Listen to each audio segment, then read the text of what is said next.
Buenos días, espero que estén muy bien. Este, bueno, hoy vamos a empezar a ver ya la última parte del curso. Ya realmente solo nos quedan 2 semanas, esta y la próxima, por lo menos a mí. A ustedes les va a quedar un poco más. Entonces, lo que vamos a ver hoy es diseño de mecanismos. Es una parte bonita, digamos, más avanzada. Apenas vamos a ver como la introducción.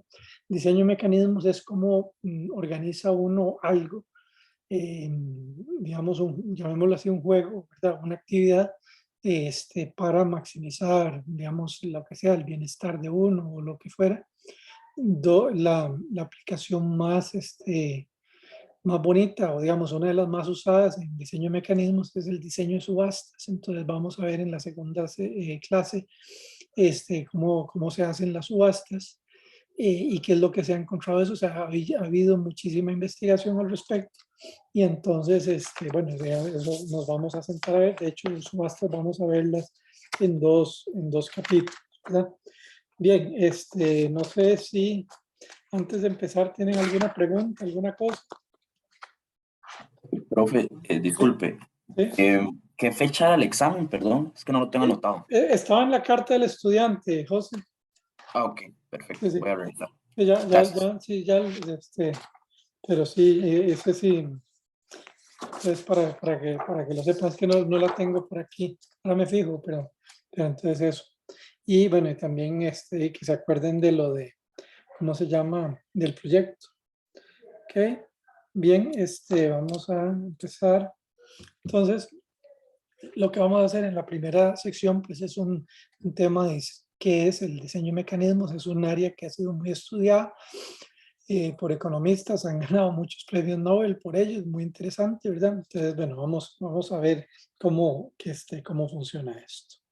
¿Ok? Entonces, primero, pues les voy a compartir. ¿Ok? A ver si todos lo están viendo ya. Ok, bueno, vamos a contratos. Ok, entonces, y vamos aquí al diseño de mecanismos. Ok, esto ya se sale del libro, ¿verdad? Digamos, por decirlo así, ya esto, digamos, ahí aquí la fuente, una fuente interesante que está en academia.edu, es de Matthew Jackson, profesor de Stanford. Y entonces tiene varios, digamos, como varios libritos o, digamos, libros de texto que tiene que ver con el diseño de mecanismos. Entonces vamos a usar de ahí y vamos a usar la notación.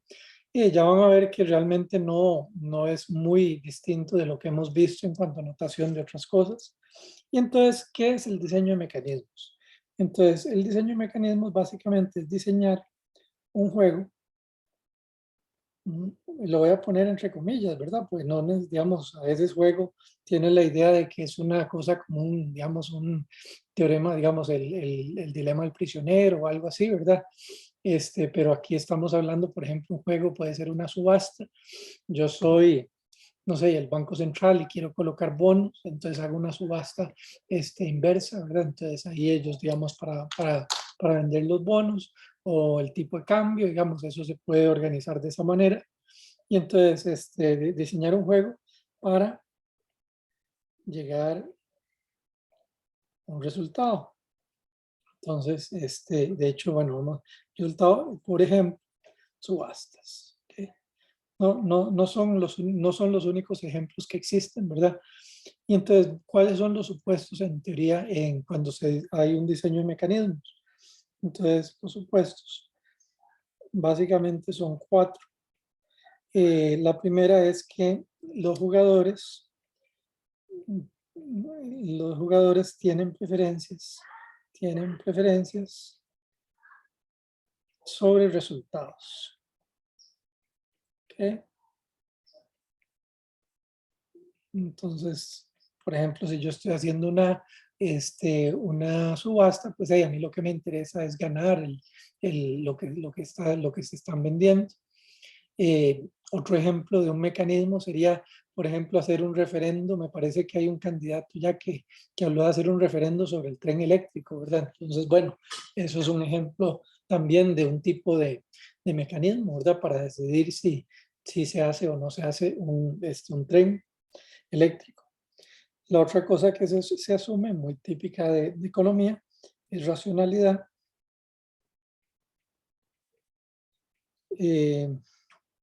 Otra cosa que se asume es que no se valora el proceso en sí. Bueno, esto es importante, ¿verdad? Porque entonces aquí lo que nos va a permitir es como a usar el principio de revelación, es decir, de ir directamente a mecanismos directos. Creo que esta tal vez sí que es un supuesto que tal vez es más fuerte para los economistas, nos ayuda mucho para simplificar las cosas, pero yo sí pienso que a la gente sí le importa, ¿verdad? A veces cómo se hacen las cosas, ¿verdad? Y la otra cosa, el último supuesto que vamos a suponer es que la comunicación es posible. Comunicación es posible. Lo que sí es importante es, puede no ser,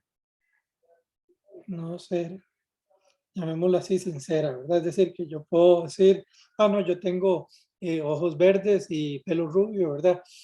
Y lo digo y bueno, obviamente si ustedes están viendo el video, pues se dan cuenta que no es el caso, pero yo puedo tratar de engañar, digamos, a los otros agentes. ¿Ok? Ok, aquí un tema importante, ¿verdad? Es el diseño, llamémoslo así, institucional, o diseño de instituciones. No sé, otro ejemplo, digamos, ya muchísimo más elevado de un diseño de mecanismos es una constitución, digamos, la constitución de Estados Unidos está pensada para, bueno, gobernar un país muy grande y tiene muchas características especiales para ese país. Por cierto, digamos, como que empezó en 1776, en 1789 tuvieron que hacer la constitución porque veían que más o menos lo que habían considerado en ese momento, pues como que no servía muy bien. Esa constitución de 1789 pues siguió adelante y es, digamos, lo que organiza cómo está una sociedad. En Costa Rica tenemos una constitución obviamente muy diferente y que tiene resultados diferentes. No sé, por ejemplo, una de las cosas que, como está hecha la constitución en Estados Unidos, escrita, ya, tiende hacia el bipartidismo. Uno ve que en Inglaterra no existe una constitución escrita, en realidad es como una constitución no escrita. También tiende al bipartidismo por la forma en que las votaciones se establecen. En Costa Rica o en Francia, por ejemplo, uno ve que hay como un multipartidismo, ¿verdad? Digamos, son dos sistemas que se parecen en ese sentido y uno ve que sí, que ellos también tienen una segunda ronda, igual que nosotros, pero todo eso viene a partir de, digamos, por decirlo así, ese diseño de ese mecanismo tan grande que es la Constitución. ¿Okay? Entonces, en estos diseños de las instituciones, lo que se toma en cuenta, ¿verdad? Es que los agentes, digamos, digamos, se interesan por sí mismos, son utilitaristas. Utilitaristas. Entonces, digamos, aquí típicamente no se pone mucho peso, aunque quizá habría que ponerlo, ¿verdad? Del tema de que el altruismo u otra cosa, ¿verdad? Entonces, vamos aquí a dar el supuesto de que no, yo voy a lo mío, me interesa lo mío. ¿Okay? Y entonces, la otra cosa que, digamos, que al diseñar las instituciones, que se toma en cuenta es que los agentes pueden tener información privada. ¿Okay? Entonces, bueno, eso, y y ahora ya ustedes ya son expertos, ¿verdad? En esto de información privada. Y entonces, bueno, y eso se toma en cuenta, ¿verdad? Y ¿qué más, verdad? Acerca de las instituciones que gobiernan las interacciones, ¿ok? Que gobiernan interacciones. Y bueno, y después les cuento una anécdota de algo que digamos, de una cosa que se ve en un curso que no doy aquí, que era de fusiones y adquisiciones, entonces ahora después les cuento una cosa al respecto. La primera cosa es que, digamos, hay un espacio ahí, un espacio de mensajes, ¿eh? de mensajes. La otra es que la decisión se toma en base al mensaje, en base al mensaje. Y después al final hay unas transferencias y pagos entre agentes. ¿Okay? Entonces, les cuento esta anécdota, ¿verdad? Tal vez esto, digamos, del tema de las subastas. Hay, digamos, dos subastas, los dos tipos de subastas más conocidas. Una se llama una subasta inglesa, ¿verdad? Que es la que sale en las películas, ¿verdad? Donde yo voy y están vendiendo, no sé, un objeto de arte, yo levanto la mano, quién ofrece 200, quién ofrece 300, etcétera, ¿verdad? Entonces esa tiene sus reglas, ¿verdad? Tiene sus reglas. Y está el otro tipo ¿cómo se llama? De subasta, no sé cuál otro, digamos, qué otro tipo de subasta conocen ustedes.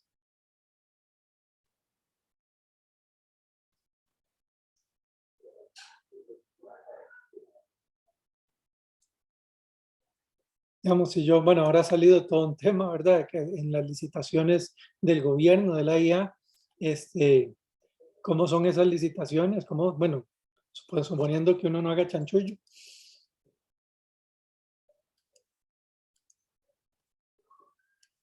Son de ese estilo, digamos, subastas abiertas, estilo de una subasta inglesa. Son al revés, usted, el que hace la licitación ofrece una oferta y el que la va a comprar decide si la acepta, ¿no? Ok, bueno, sí, digamos, entonces, pero lo que es interesante de la oferta, ¿verdad? Es que es una oferta que se llaman a sobre cerrado, ¿verdad? Entonces yo mando mi oferta con un sobre cerrado, típicamente lo digo, bueno, esa es la última, digamos, es la oferta que está ahí, el gobierno pues abre y escoge, bueno, como dijo Alexander, tal vez ahí es al revés, en el sentido que el gobierno escoge digamos, el contrato más barato. Me parece que era lo que te referías, Alexander. Sí, correcto. Ok, sí, pero digamos, tal vez lo que es interesante de eso es que son diferentes, ¿verdad? En que digamos, una subasta inglesa, ¿cómo se llama?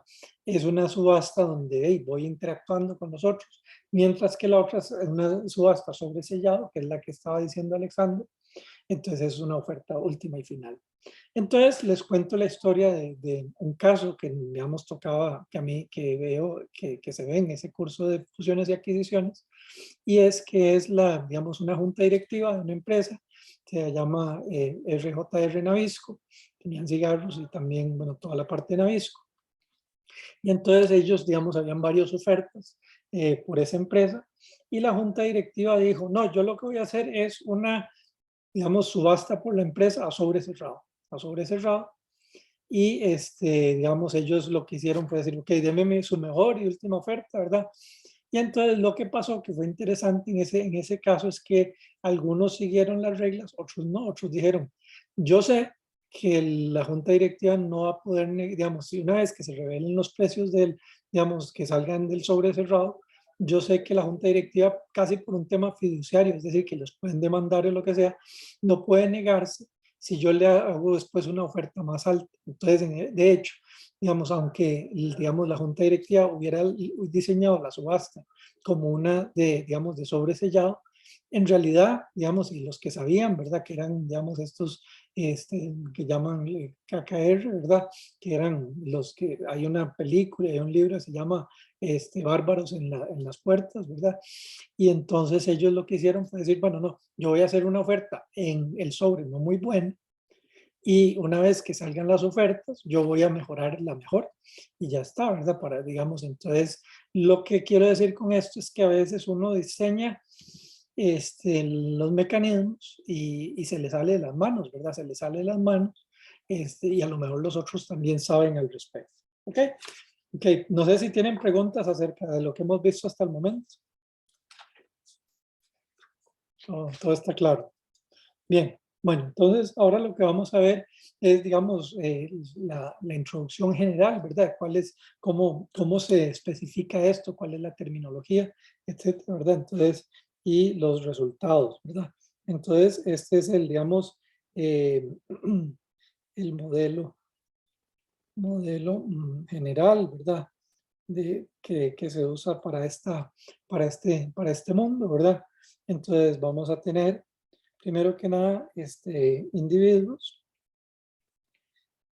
que vamos a llamarlos, van a ser n, y esto va a ser igual a 1 desde la 2 hasta el individuo número n, ¿ok?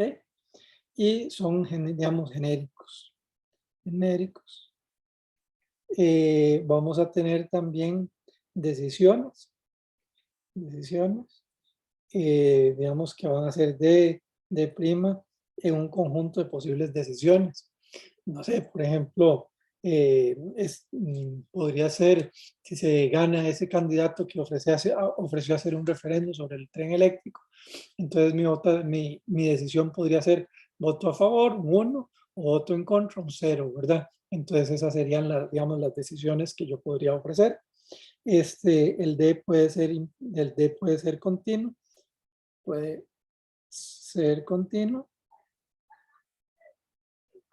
por ejemplo, en una subasta, ¿verdad? Yo ofrezco un continuo de precios, y puede ser infinito también. ¿Okay? No sé, por ejemplo, igual en una subasta, pues sí, yo puedo ofrecer ilimitadamente, ¿verdad? O sea, entonces eso es otro elemento ahí. Vamos a tener aquí las preferencias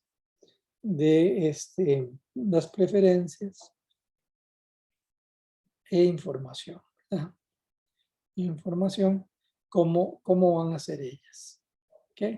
Y entonces vamos a tener primero que nada, es que cada individuo va a tener tiene un tipo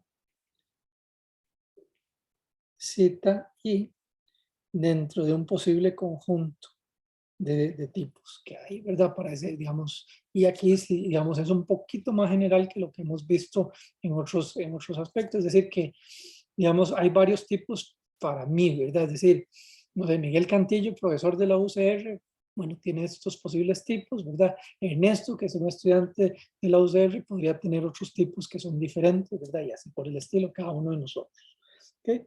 Entonces, el conjunto de todos los tipos, ¿verdad? Eso vamos a llamarlo, es como un vector, y entonces sería cita 1, cita 2, hasta cita n. Ok, esto va a estar dentro de un conjunto todavía más grande, que lo vamos a llamar, esto es un cita mayúscula, que es básicamente la unión de todos ¿cómo se llama? De todos los conjuntos, ¿verdad? Esta X ahí significa unión unión de todos los tipos, ¿ok?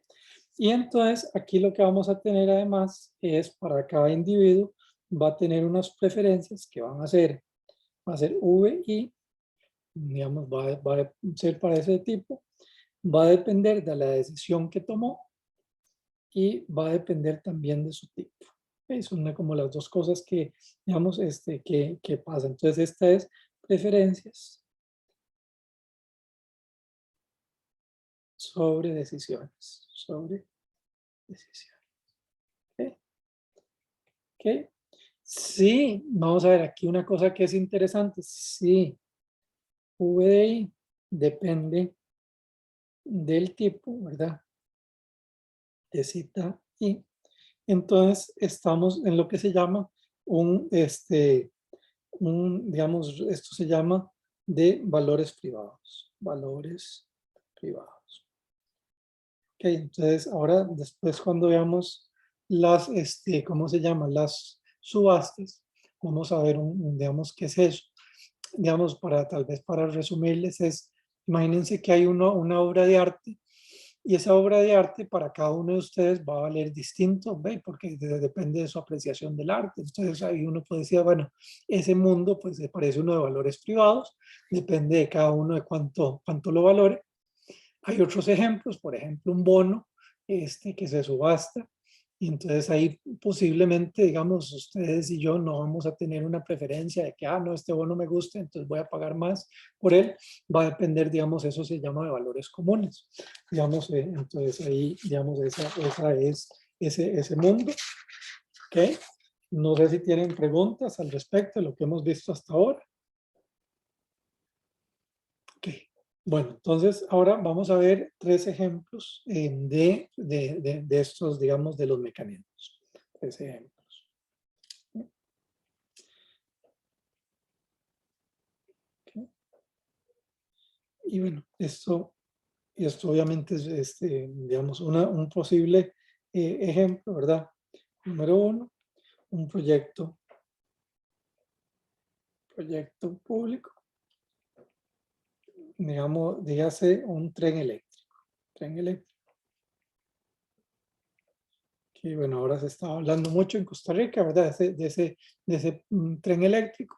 El conjunto de decisiones que uno puede tomar de mayúscula sería 0 y 1.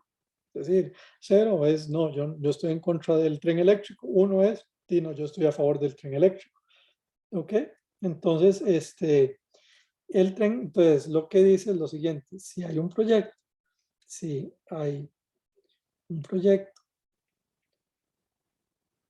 se da, digamos, el tren eléctrico, este famoso, tiene un costo C, ¿verdad? Y entonces va a tener un costo C, no sé, 2.000 millones de dólares, digamos, el costo fijo, y además tiene un costo variable que cada año habría que meterle como unos 100 millones de dólares. Entonces está este costo. Y entonces cada persona va a tener una valoración. Cada individuo y va a tener una valoración o valora el proyecto en digamos, tiene un factor de valoración que cita ahí, si se hace, ¿verdad? Entonces, la utilidad o el excedente, llamémoslo así, de ese agente va a estar dado, sería V, decisión, cita I, sería igual a D por cita, perdón, D por cita I menos el costo,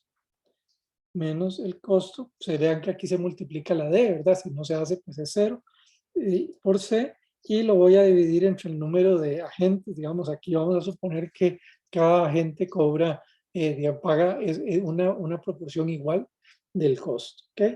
Y la decisión, digamos, que al final que se va a hacer, ¿verdad? Va a ser 0 o 1, ¿ok? Entonces, si se hace o no se hace. Ok. Nada más tal vez para pensar, bueno, no sé qué piensan ustedes que pasa acerca del tipo de uno, si a uno le interesaría revelarlo o no revelarlo, de que si está a favor del tren o en contra del tren.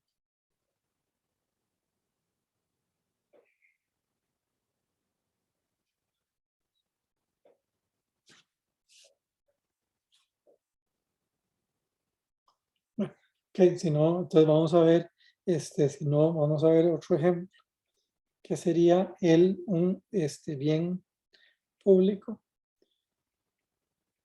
continuo, ¿verdad? Digamos, que es un continuo. O sea, por ejemplo, podría decir, no sé, carreteras de mejor o peor calidad. Entonces uno podría pensar eso que puede ser un continuo, ¿verdad? Entonces lo que decimos es que tenemos un proyecto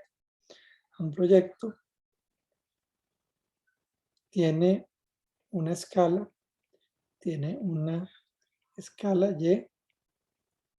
Y, eso está es parte del conjunto real positivo, y tiene un costo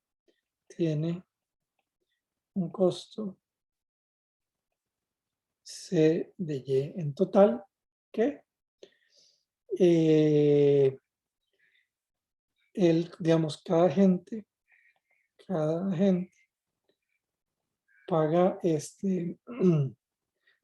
paga ZI del proyecto. ¿Ok? Digamos, en el proyecto anterior, pues como que lo dividíamos igualmente. Aquí no, aquí a lo mejor decimos, no, vamos a cobrarle a unos distintos. Entonces tenemos esta parte ahí. Y entonces lo que sabemos es que la sumatoria de todos los agentes I igual a 1 hasta N de ZI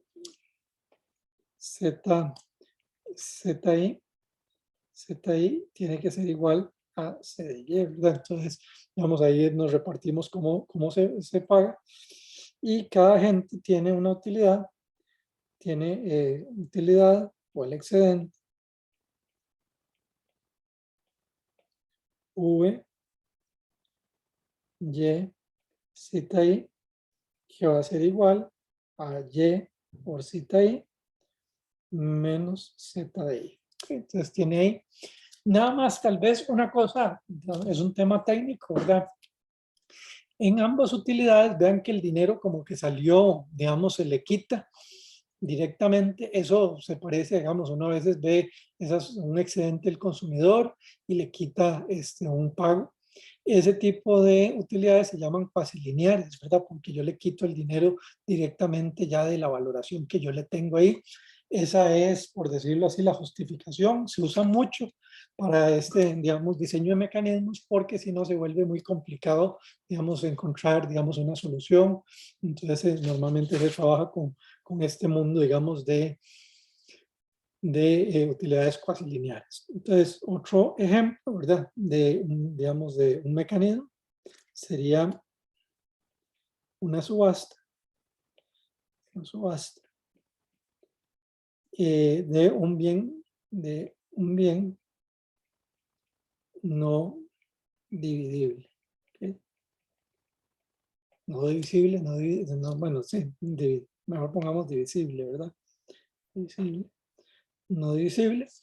Imagínense que estamos, ahora salió un Lego, ¿verdad? Del Titanic, y entonces yo digo, no, yo quiero comprarme ese Lego, pero si yo lo compro, pues no me lo puedo repartir entre distintas personas.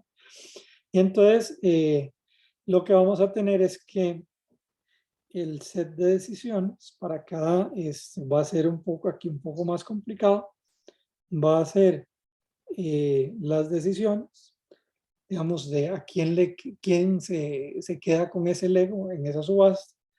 Y entonces esto va a hacerse, digamos, la decisión para cada jugador. Imagínense que hay n jugadores, es 0 o 1 a la n.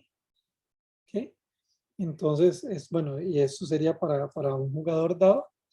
Y lo que además tengo es que la otra restricción que tengo es que la suma de I igual a 1 hasta n de DI tiene que ser igual a 1. ¿Okay? Tiene que ser igual a 1. Entonces, significa que normalmente va a ser un 1 y lleno de ceros, ¿verdad? Y depende a qué agente yo le asigné esa subasta, ¿verdad?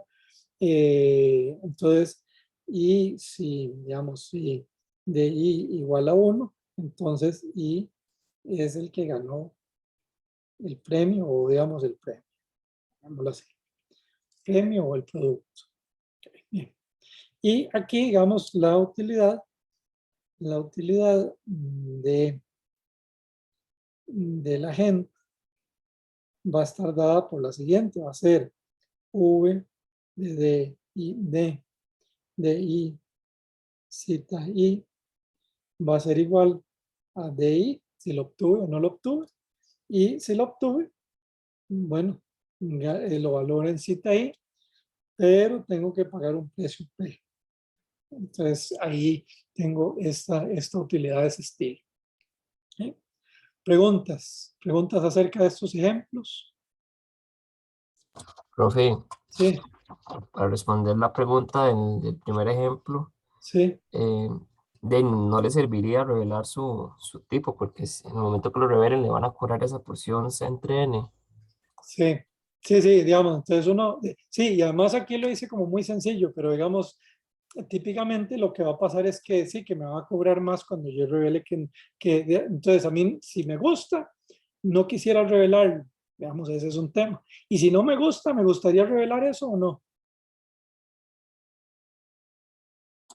Y ahí, Y si le gusta, debe ser que está dispuesto a pagar eso. Sí, por eso, pero imagínese que a usted no le gustara, ¿no? Que usted vive a lo mejor en Punta Arenas y usted dice, este tren eléctrico jamás yo lo voy a usar y me lo van a cobrar en los impuestos. ¿Qué diría Alexander? Y en ese caso revelo que no me gusta. Ok, revelo que no me... Entonces, lo que es interesante es que hay como revelación de algunos, pero no de otros. Entonces, pero bueno, eso es un problema en general. En general, vean que en el de la subasta todavía es más claro porque, vamos a ver, a mí me gustaría revelar cuánto es mi valoración del producto, es el ego. Imagínense que estamos aquí, es un Lego de Titanic, ¿verdad? Que, no sé, lo va a sacar Lego, pero se va a vender rápidamente. Ustedes tienen una valoración. Imagínense que yo tengo una valoración de $1000. Yo estoy dispuesto a pagar $1000 por ese Lego. Ustedes piensan que buenas a primeras yo voy a decir que para mí ese Lego vale 1000. En ese caso funcionaría como el ejemplo de las licitaciones, de una Ajá. única oferta. Bueno, sí, pero digo, sí, la pregunta es si yo mando un sobre sellado, por ejemplo. Si pongo en ese sobre sellado 1000. Y yo diría que sí. Va a depender, va a depender. Vamos a ver, ¿y qué pasa si yo sé que el que, digamos, supongamos que ustedes están en esa misma subasta, que el que más valora de todos ustedes, ese Lego lo valora en 600?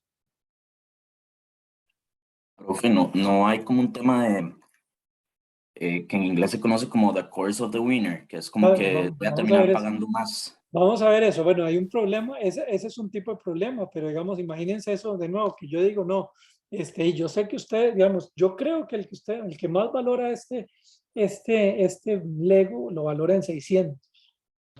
Entonces, en ese caso, le interesaría revelar ese, ese máximo de otro más un epsilon, digamos, simplemente Ajá, para ajá. ganármelo, pero tener el mayor excedente posible.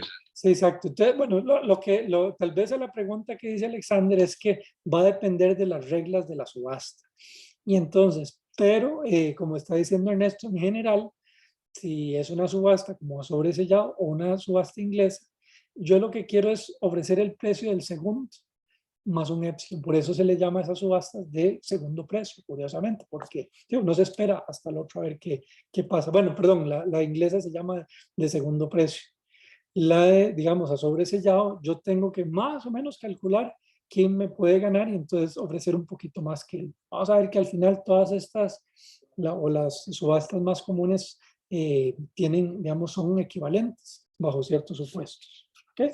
Bien, entonces tenemos esto. Entonces, lo que queremos ver son las reglas eficientes, ¿verdad? ¿Qué son reglas eficientes? Entonces, vamos a verlas. Entonces, la primera, digamos, es que vamos a ver que la decisión depende de mi tipo de cita y, digamos, yo, si valoro el proyecto o no, pues yo digo sí o no. A lo mejor van a tener que hacerme algunos incentivos para que yo me anime a votar, ¿verdad? Y vamos a tener una, una regla de decisión, y esta regla de decisión va a ir, digamos, el dominio es el conjunto de todos los tipos hasta una posible decisión, ¿verdad? Una decisión, por ejemplo, el proyecto es 01, se construye o no se construye el tren eléctrico. En el ejemplo de la subasta es, bueno, yo le voy a asignar ese Lego a Miguel, digamos, o se lo voy a asignar a Alexa o lo que fuera, ¿verdad? Entonces aquí eso va a estar ahí. Y entonces esto indica que indica una decisión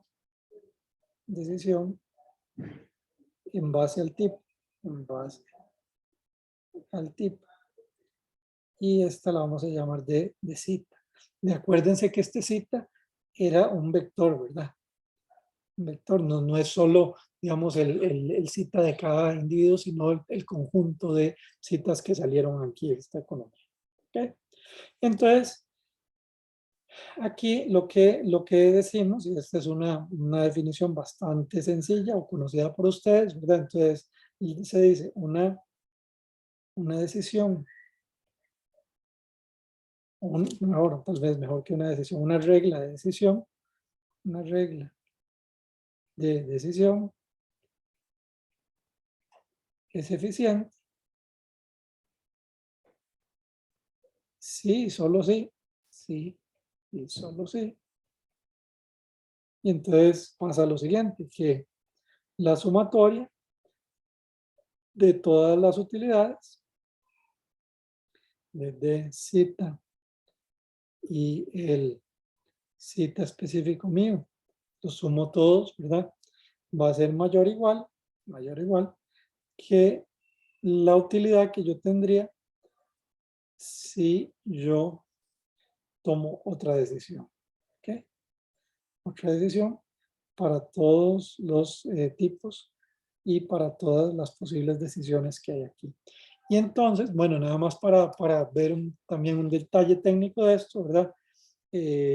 Lo que, digamos, esto, lo que diría es que esto es eficiente, es sí, esto es un óptimo de Pareto, óptimo de Pareto, sí, solo sí, sí y solo sí.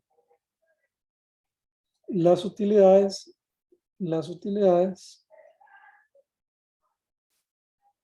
son transferibles, son transferibles, que lo que se asume, lo que es asume. ¿Okay? Entonces, tal vez otra forma de pensar en esta, digamos, esa regla social, es como si el planificador social le diera el mismo peso a cada uno de los agentes. Entonces, eso, digamos, también es lo que se va a trabajar. Nosotros pues, hemos visto en economía financiera, por ejemplo, cuando se ve, digamos, el óptimo de Pareto, un mercado de equilibrio de mercados completos, que el planificador social sí que le puede dar distintos pesos a cada agente. Aquí vamos a suponer que le da el mismo peso a cada uno.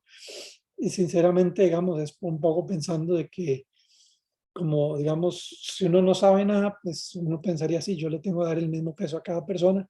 Eso en el fondo es como la base de lo que es una democracia, ¿verdad? Cada persona tiene el mismo peso, o bueno, una democracia moderna, digamos, porque por ejemplo en Inglaterra en el siglo XIX a distintas personas les daban distintos votos, ¿verdad? Si yo era un señor, ¿verdad? Que tenía un gran feudo, pues me daban, no sé, 20 votos. Usted, digamos, y a la gente que no era un gran señor, pues le daban un voto, ¿verdad? Entonces, eso era, digamos, como antes, pero digamos, hoy en día, pues, uno piensa, digamos, en bienes públicos y todo, que básicamente se les va a dar el mismo peso a cada agente, ¿verdad? ¿Ok? Entonces, vamos a ver, volviendo al ejemplo, ¿verdad? En el ejemplo, perdón, en el ejemplo número 1, en el ejemplo número 1, la eficiencia implica que ¿qué? Implica que D zeta es igual a 1, es decir, que yo voy a construir el tren, sí, solo sí, sí y solo sí. La sumatoria sobre los tipos de la valoración de ellos es mayor o igual, digamos, que C. Y D zeta es igual a 1, sí y solo sí. La sumatoria de zeta de I es menor que C. ¿Okay? Y, digamos, entonces aquí eso, digamos, un tema importante. ¿Sí? Bueno, ¿y el tren eléctrico lo hago o no lo hago? Entonces tendríamos que ver cuánto lo valora todo el mundo. Y si la gente lo valora más digamos, que el costo, entonces decimos, sí, vamos a hacer este tren eléctrico. Si no, no lo hacemos. ¿Ok? Entonces, digamos, esto es un ejemplo de las, digamos, lo que es una decisión óptima. ¿Okay? Entonces, vamos ahora a Profe, ver, sí, de cita igual 0 ahí en el segundo, ¿verdad? Sí, perdón, es igual a 0. Cita el D. No construyo el tren, ¿verdad? No construye el tren si la gente no lo valora suficientemente. Bueno, y eso hay todo, bueno, no sé si ustedes han seguido la noticia esa famosa del tren eléctrico. ¿Quiénes se oponen? ¿Quiénes no se oponen?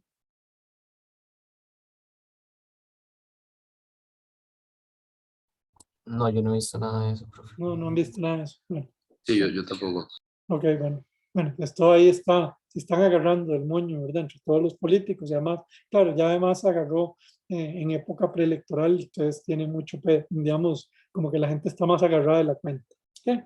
Bueno, vamos a ver funciones de transferencia. Funciones de transferencia, ¿qué son estos? Entonces, básicamente, lo que sucede es lo siguiente. Para dar incentivos de para reglas eficientes. Y bueno, el que estudió mucho esto fue Mirles, ¿verdad? Fue el que desarrolló toda la parte de riesgo moral y todo, pero digamos también aquí una de las cosas que al más le interesaba era finanzas públicas, ¿verdad? Impuestos y cómo yo a veces no sé muy bien el ingreso de las personas, cómo hago yo para extraer, digamos, esa información. Y entonces, para dar incentivos para reglas eficientes, a veces se necesita de transferencias. ¿Okay? Transferencias.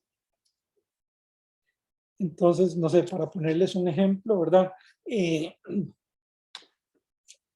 Bueno, volviendo al famoso tren eléctrico, una de las cosas que sale de los estudios, ¿verdad? Es que el tren eléctrico más o menos sale costando como 1.200 por persona por viaje. Mientras que un bus, pongamos no sé, alguien es de Alajuela aquí o de Cartago, que se vaya en bus, ¿cuánto está costando?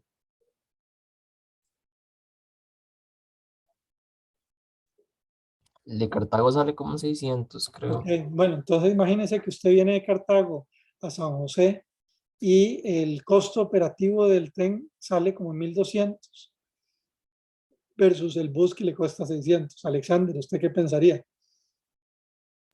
A nivel de costos únicamente de Sí. bus. El bus, ¿verdad? Entonces resulta que una de las cosas que es importante, digamos, y ahí viene el tema de las externalidades, hay varias externalidades del tren eléctrico. Uno es el tema de la contaminación. Otro tema muy importante también es el tema de la congestión, ¿verdad? Porque entre menos personas agarren el bus, eso también baja la congestión. Obviamente ustedes han estado en las calles de Costa Rica, se dan cuenta que eso es importante. Y entonces, imagínense que para el planificador social existe un valor de que usted se vaya en el tren de 2.000, que de 2.000 ya incluyendo, digamos, todas esas externalidades. Y entonces, lo que a veces va a hacer digamos, el planificador social es decir, no, yo no le voy a cobrar a Alexander 1.200, sino que le voy a cobrar 600 para que salga a tablas con irse en el bus. Alexander, en esa situación, ¿cómo lo verías? De ahí escogería el que me sirva más, supongo que el tren. Sí, digamos, si es más rápido, lo que sea, que normalmente lo es, ¿verdad? Entonces uno dice sí, pero entonces ahí es un ejemplo de transferencias que yo doy. Entonces, yo, de nuevo, volvamos al ejemplo del famoso tren, ¿verdad? Si cita de I es menor que C sobre N, no quiero, digamos, no quiero el tren. No quiero el tren. Y si cita I mayor o igual que C de N, entonces sí quiero el tren. Quiero el tren. No, les decía nada más que esto para que tal vez lo vean en las noticias, digamos cuáles partidos se oponen y cuáles no, y piensen un poquito esos partidos de dónde es que sacan sus votos, y cuáles están a favor y cuáles están en contra, ¿verdad? Es interesante que lo piensen un poco. ¿Ok? Entonces, si, digamos, si el gobierno realizara digamos, un plebiscito, un plebiscito, vamos. Entonces, lo que pasaría, sí se llegaría a una decisión eficiente, una decisión eficiente, si la gente eficiente, si los individuos dijeran la verdad, Entonces, digamos aquí, no sé, por ejemplo, si C sobre N del cheque, perdón, del tren es 1200, entonces uno dice, ok, sí, vale o no vale la pena esto, ¿verdad? Pero lo que pasa es que la gente normalmente no va a querer decir la verdad así nomás, ¿verdad? Ya eso lo hemos visto, ¿verdad? Que usted a veces tiene que darle incentivo a la gente para que diga la verdad. Entonces, aquí es la gente, por lo general, no quiere decir la verdad. En general, no dice la verdad. Dice la verdad así nomás. ¿Ok? Y entonces en este caso, por ejemplo, cita de I menor que CDN. Entonces una de las cosas que me gustaría hacer es, digamos, a ustedes lo que le estoy pidiendo es, deme su valoración.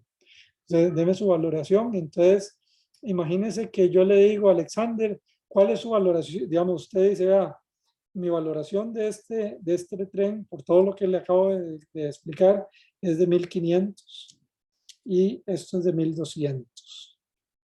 ¿Usted se animaría a decir que para usted ese tren vale 1500?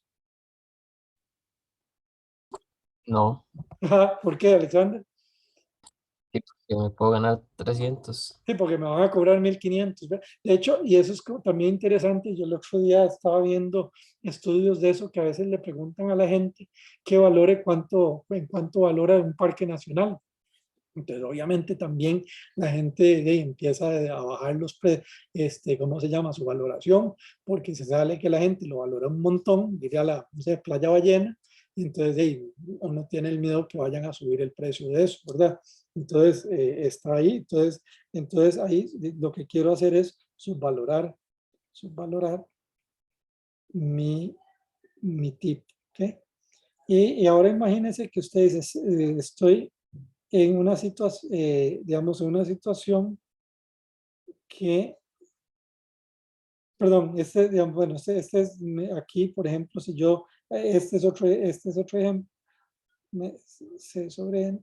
Entonces, acabamos de decir que también lo quiere subvalorar, pero ahora volvamos a este caso. Imagine que el cita mío sea de 1000.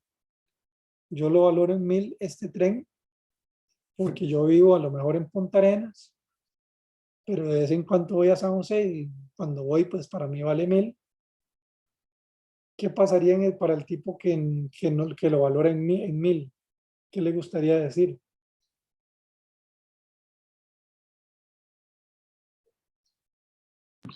Que no quiere el tren.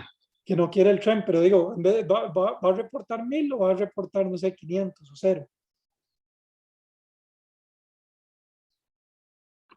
Me imagino que es 0.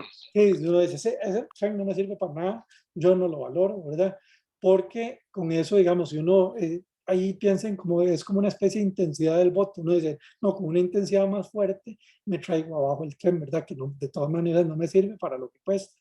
Y entonces yo también. Entonces vean que en ambos casos pues van a decir, bueno, estoy subvalorando por razones diferentes, ¿verdad? Por cierto, de aquí también podría decir, no, vea, yo sí sé que me van a terminar cobrando 1200 y para mí vale 1500 y por la razón que sea, yo sé que el gobierno sí iba a cobrar 1200. Otra posibilidad ahí sería decir, no, para mí ese tren vale 10.000 por la misma razón que el otro está mintiendo para abajo, a lo mejor uno quiere mentir para arriba para, digamos, para decir al gobierno, sí, esto es clave, esto es importante, ¿verdad? Y uno como que cada cual quiere separarse, ¿verdad? Y no decir la verdad. ¿Sí? Bien, entonces vamos ahora lo que son las transferencias.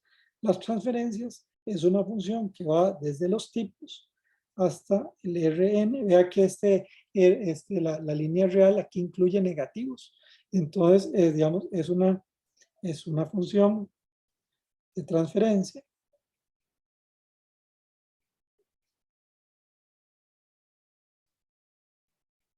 ¿qué va a hacer para cada tipo? Voy a tener un TI de cita, ¿verdad? De nuevo, recuerden que el cita es el vector, pero a cada agente yo le voy a dar, ¿cómo se llama? Un pago. Es un pago que recibe el agente y además aquí vamos, entonces, si TDI, si esto es positivo, es un pago que recibe. Si TI es menor que 0, es un pago que hace el agente. Y, ¿verdad? Entonces incluye como impuestos y pagos, ¿verdad? Entonces, de nuevo, volviendo a ese tema del, digamos, del tren eléctrico, lo que dice es, bueno, lo vamos a subsidiar un poco, digamos, cuesta 1.200, pero vamos a cobrar 600. ¿Quién está pagando ese impuesto de ese tren?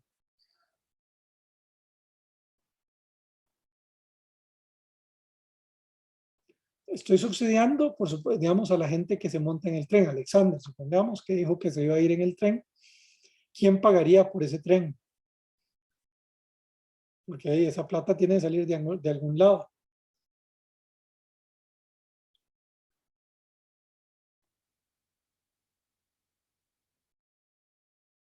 Los que no están usando el tren. Los que no están usando el tren, digamos, pueden ser los que viven fuera del GAM, o puede ser la gente que conduce automóvil y siempre va a conducir automóvil. A lo mejor le meten un impuesto, no sé, a la gasolina o lo que sea, para pagar este tren eléctrico. Entonces hay quienes reciben el subsidio y hay quienes pagan por ese subsidio ahí. ¿Ok? Entonces ahora vamos a ver funciones de escogencia social. De escogencia social.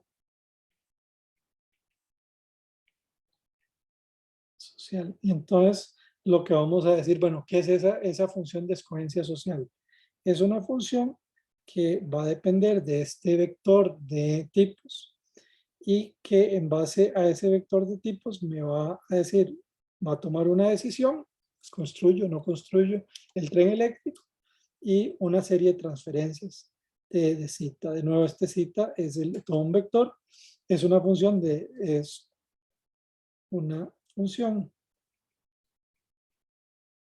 de escogencia social. Aquí, bueno, nada más para que se acuerden ustedes que había el tema de imposibilidad de agua, que decía que estas, digamos, funciones de escogencia social son complicadas porque eventualmente violan un montón digamos, de supuestos, por ejemplo, digamos, sí, y sí hay muchos agentes y, digamos, muchos elementos de escogencia. Entonces, nada más para que sepan que eso puede llegar a ser problemático. Y entonces, yo lo que digo es, digamos, aquí, y nos vamos a centrar en mecanismos directos. Mecanismos directos. Donde lo que va a pasar es lo siguiente, que yo voy a anunciar mi tipo I. Este es el anuncio del tipo que soy. Entonces, de nuevo, vuelve a ser el tema que hablamos de, digamos, con el ejemplo que vimos de la construcción del tren. Si yo soy 1000, digamos, si yo lo valoro en 1500, bueno, yo anuncio, no, para mí vale 1000 o para mí vale 600 o para mí vale lo que sea. Ese cita ahí es donde yo estoy revelando cuánto vale para mí. Cuánto vale para mí. Y entonces vamos a tener una utilidad UI que va a depender de el anuncio que yo haga. Este cita sería el vector, ¿verdad? Con todos los tipos a que la gente anunció. Va a depender también del tipo real que soy yo, de la decisión que se toma y de la transferencia. Y esta va a ser igual a VDI por la decisión que se toma en base al anuncio de los tipos que se hicieron, el tipo mío que soy, más TDI de este anuncio que se hizo. ¿Okay? Entonces tengo eso. Y esta utilidad, digamos, que es que vuelvo a repetirlo, ¿verdad? esto es una utilidad cuasi lineal. ¿Okay? Es cuasi lineal por esta parte que tiene aquí, que la plata se la pongo, se la quito. Bueno, que sí, tal vez, digamos, dejémoslo ahí, ¿verdad? Digamos, ¿qué implica acerca de si alguien es averso o no averso al riesgo? Bueno, si se lo cobran, si le cobran una cosa fija, bueno, uno podría decir, bueno, eso es, no necesariamente, no es problemático.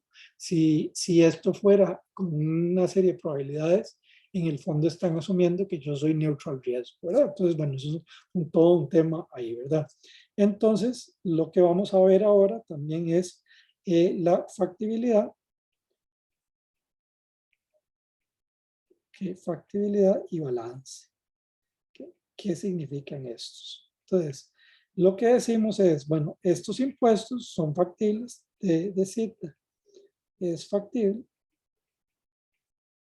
si la suma de todos los pagos y que recibo más digamos, perdón, los pagos que reciben los agentes, más que son positivos, más los impuestos que les cobro a los agentes que son negativos. Entonces, esta sumatoria sobre los tipos de TI de cita es menor o igual a 0 para todos cita. Entonces, eso, digamos, es un tema de factibilidad. Es decir, yo necesito cobrar aquí, digamos, impuestos en neto que me entre plata. Yo no puede ser desbalanceado el tren. Entonces, uno dice, bueno, sí, ese tren cuesta 3.000 millones más 150 al año. Bueno, yo tengo que ver dónde consigo la plata, ¿verdad? Para eso, ¿verdad? Pero yo, si no consigo la plata, el operador del tren simple y sencillamente va a dejar de operar. Entonces, eso es un tema importante. Ok, entonces, la otra cosa es si la suma es infactible, busco, no, mejor, más que busco, debo buscar otras fuentes. De nuevo, volviendo al tema de este proyecto, digamos, del tren, a lo mejor no necesita, a lo mejor es infactible, lo que sea, pero a lo mejor está, digamos, el BESIE interesado por ayudar, digamos, para el tema de cambio climático. Entonces él está dispuesto a pagarme en la forma que va a ser no sé, un préstamo subsidiado, es decir, a tasas de interés más bajas, porque tiene esas características que al BESIE puede ser que le interesen, ¿verdad? Entonces, ese es un tema, ¿verdad? Si es infactible. Sí. Si la suma es estrictamente negativa, entonces lo que necesito es, tengo que ver dónde doy el excedente. No sé, por poner un ejemplo bastante también que ha salido mucho en los últimos meses. No sé si, por ejemplo, lo que entra en Marchamo cubre más que cubre todo el arreglo de calles. Bueno, no lo creo, pero digamos, supongamos que sí. Y entonces uno puede decir, bueno, y lo que sobre esa plata, pues se lo doy para pagarle a los maestros o lo que fuera. Y entonces eso, digamos, sería un ejemplo, digamos, donde más bien como que sobra la plata, ¿verdad? Y finalmente digo que, digamos, las transferencias son balanceadas sí, solo sí, bueno, sí, la sumatoria de I de todos los pagos y, digamos, de impuestos que le cobro es igual a 0 para todos los tipos. ¿Okay? Entonces, sí, tal vez un tema importante ya al final de todo lo que son este tema de las transferencias, si T de cita es factible,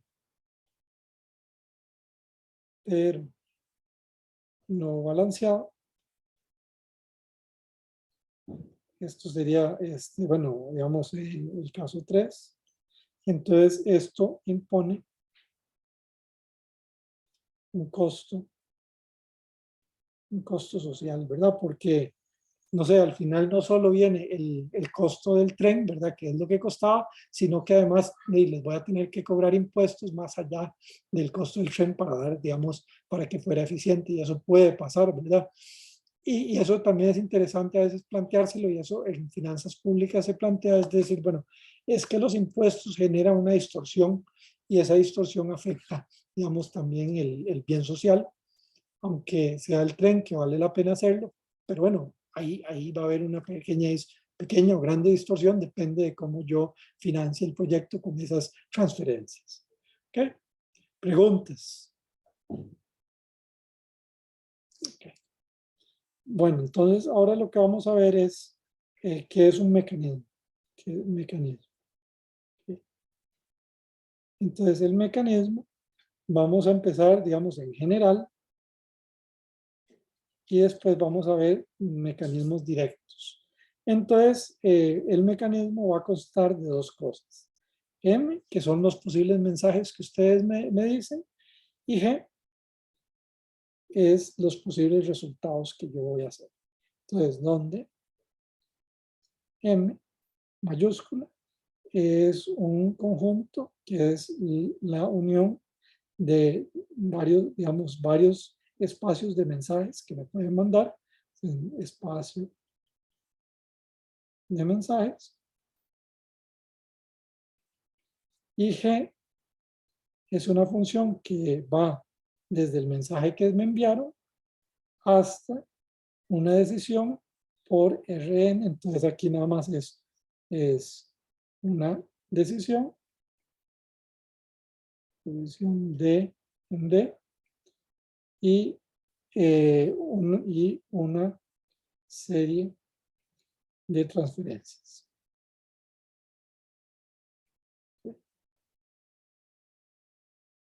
Okay, vale, entonces, digamos, eso está. Vean que, ¿cómo se llama?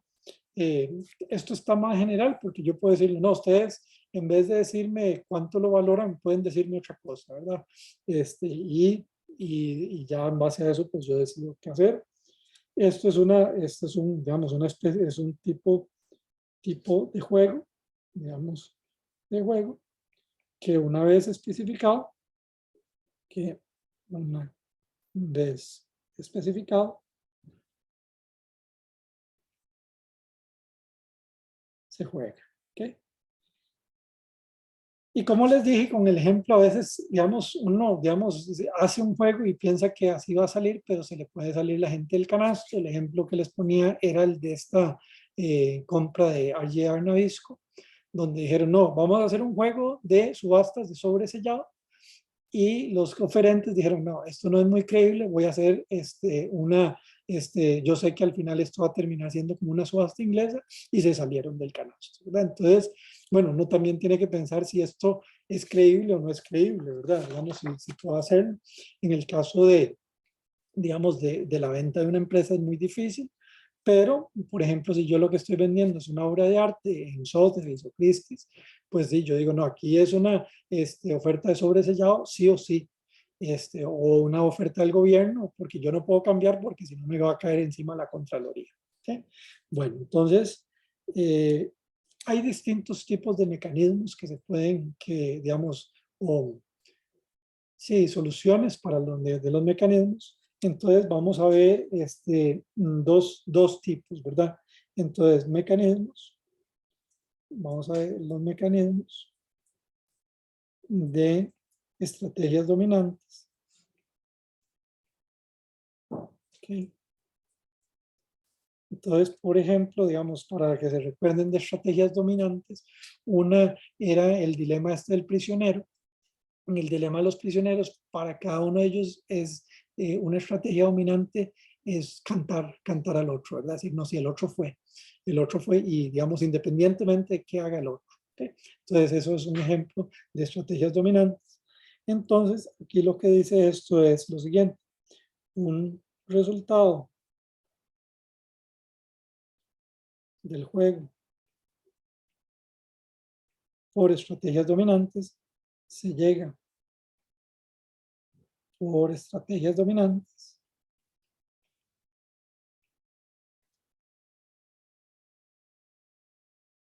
Y aquí, ¿por qué hablo de esto? Porque a lo mejor uno puede diseñar los juegos y uno dice, no, yo sé que este resultado se va a llegar por estrategias dominantes, y entonces eso es lo que me va a permitir a mí, como el que diseñó el juego, estar más seguro del resultado, porque ese es como un concepto de solución muy, muy robusto, ¿verdad? Que no tiene que ser la persona súper racional, ¿verdad? Digamos, o que sepa tanto de teoría de juegos y va a llegar a esa solución, ¿verdad?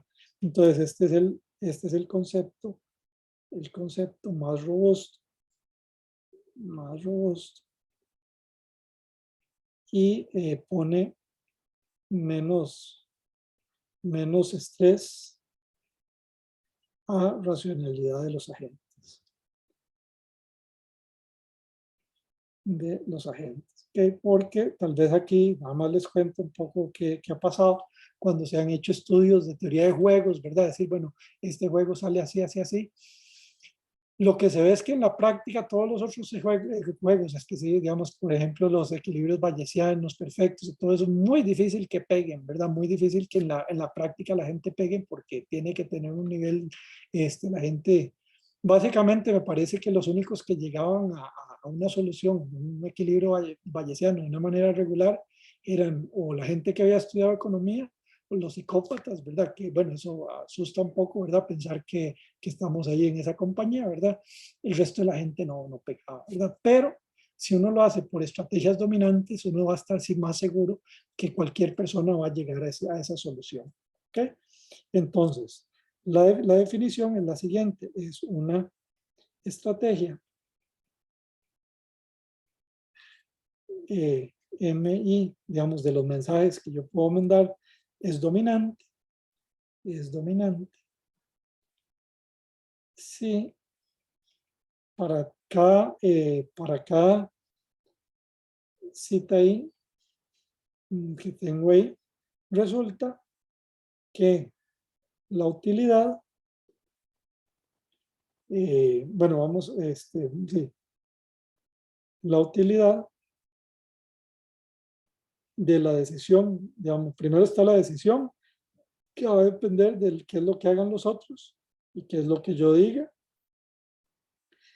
dado mi tipo, más la transferencia y depende también de qué digan los otros. Si digo yo, esto tiene que ser mayor o igual que la utilidad que yo tendría se puede llegar a otra decisión. Aquí voy a ver esa, digamos, si yo anuncio otro mensaje, ¿verdad? Que dado mi tipo, más la transferencia que me ofrecería si los otros dicen el mismo mensaje y yo mando un mensaje distinto. ¿Okay? Ese prima significa que sea distinto para todo MI y MI distinto. Entonces, esa es la definición de una estrategia dominante. Yo quiero decir, digamos, ese mensaje sería el mensaje dominante. Este mensaje dominante y domina cualquier otra cosa. ¿Ok? Y bueno, una cosa también importante es que esto es en teoría de juegos, es que una solución con estrategias dominantes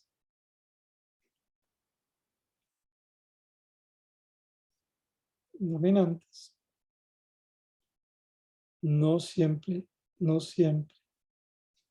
existe. ¿Ok?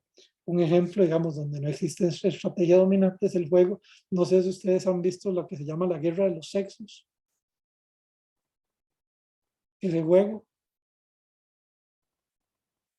que es donde está el esposo y la esposa, ¿verdad? Entonces dicen, bueno, vamos a quedar de vernos para, digamos, tener una cita, pero no pudimos, digamos, no pudimos, se nos murió la batería del teléfono y entonces tenemos que ver, digamos, y entonces siempre nos veíamos en dos lugares. Hoy vamos a ver el ballet en el Teatro Nacional, hoy vamos a una pelea de gallos ahí, digamos, en Alajuelita. Y lo que pasa es que sabemos que es en uno de los dos lugares, pero no sabemos cuál es, ¿verdad? Entonces ahí, en ese ejemplo, ¿verdad? Bueno, obviamente, digamos, a lo mejor imagínense que al esposo le gustan las peleas de gallos, a la esposa le gusta el ballet, pero también lo que más les gusta es estar juntos, ¿verdad? Entonces, en ese, digamos, en ese equilibrio no existe una estrategia dominante. No existe, depende, digamos, por ejemplo, si el esposo escogió ir a la pelea de gallos, ¿qué debería escoger la esposa si lo supiera?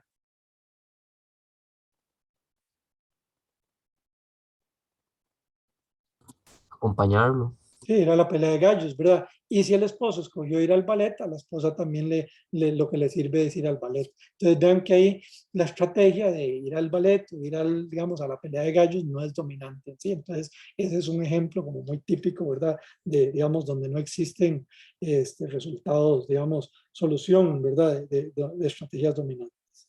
Y finalmente aquí vamos a ver una función social que va a ser F. Esta función social va a ser, digamos, las decisiones que se tomen y las transferencias se implementa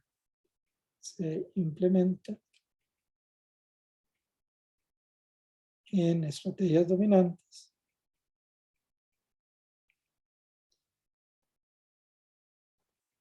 De nuevo, si yo quisiera diseñar algo, pues preferiría hacerlo con estrategias dominantes. Digamos, con un mecanismo que va a depender del espacio de mensajes que usted me manda y de las decisiones. Si existe es un mensaje preferido, ¿verdad?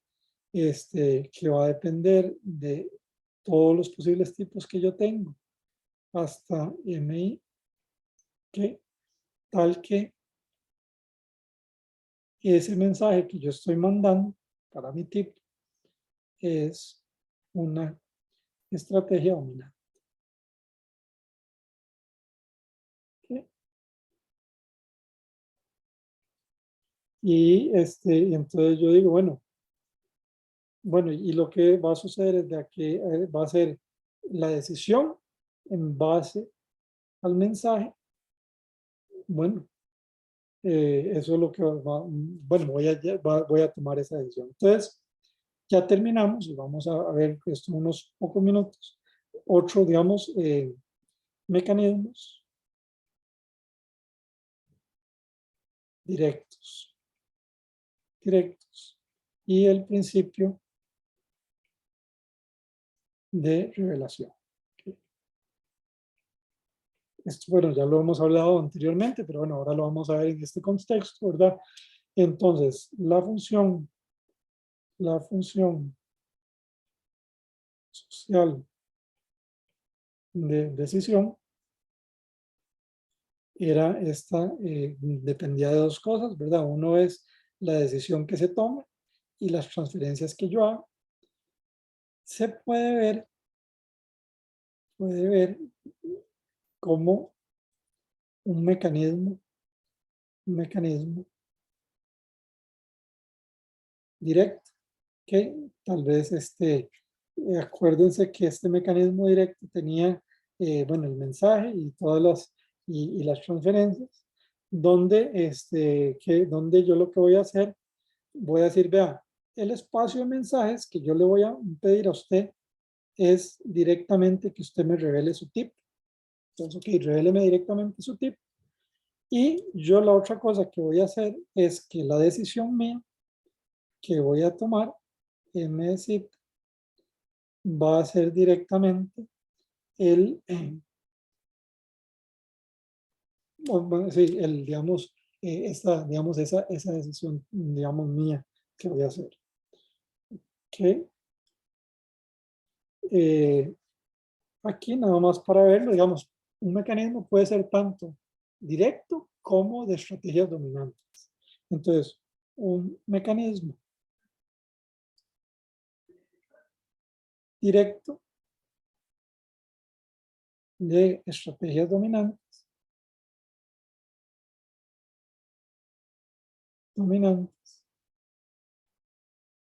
sí, revelar el verdadero tipo es dominante. Sí, revelar mi tipo es una estrategia dominante. Si eso es mejor que revelar otras cosas. Y bueno, eso ya lo vamos a ver después en el contexto de las subastas. Y estas estrategias, estos mecanismos directos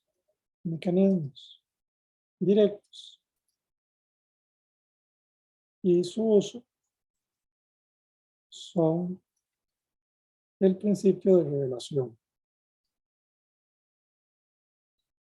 ¿Okay? Bien, entonces, con esto lo que acabamos de poner es como las bases conceptuales de qué es, digamos, qué es un diseño de mecanismos. Vimos dos tipos de mecanismos que nos van a interesar, unos que se implementan por estrategias dominantes y otros pueden ser las dos cosas juntas, ¿verdad? Que son directamente en sistemas rebeldes. Muy bien. Bueno, entonces con esto tenemos por el momento, si quieren, entonces nos vemos a las 10:35, ¿les parece? Está bien, profe. Ok, muy bien. Bueno, nos vemos.